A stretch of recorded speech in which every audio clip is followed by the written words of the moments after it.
Hi, this is Megan with Beadaholique, and today I'm going to show you how to attach one of these new TierraCast ribbon end findings to a piece of Peyote stitch bead weaving.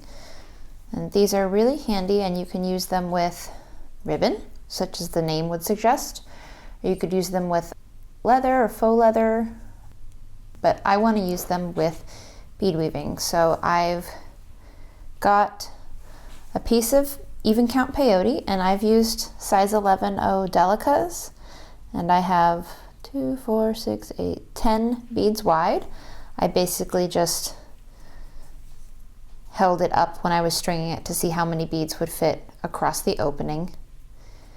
And what I'm going to do to attach this and make a really cool and different way to attach my clasp to finish my bead weaving, I'm just going to, when I finish my length on the weaving, I'm going to leave my thread and needle attached and not trim that or tie it off, and just pull it through the wider loop.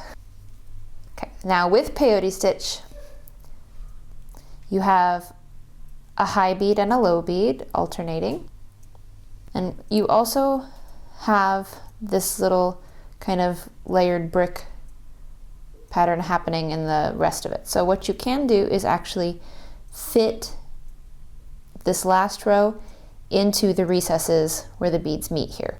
So when you have two ends of peyote stitch that you can zip up like that, we're kind of going to do something similar, but we're going to fit it into the ridges between the rows. So overlap a little bit, and you can see if you do it, you know, right here it's going to be kind of snug, or you could do it more loosely. It depends on preference where you want it to be. I'm going to overlap it about 1/4 of an inch, maybe just slightly more.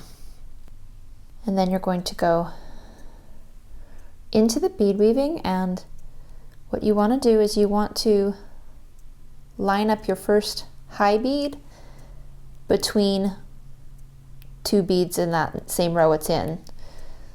And then you're going to go into the bead next to that.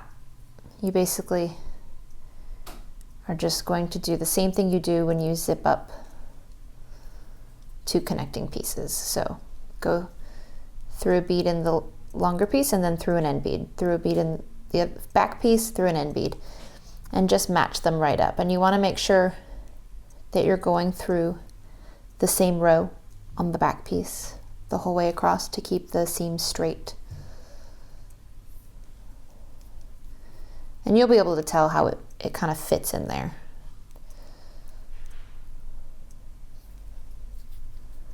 And don't worry about pulling it too tight right now. You can get the thread through where it's trying to go and then pull it snug.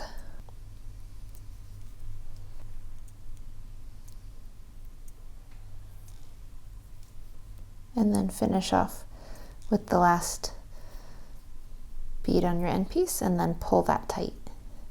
And it's not going to be a seamless connection like it would be when you zip the ends of peyote together, but it is going to fit right in there, and it will be a nice secure connection.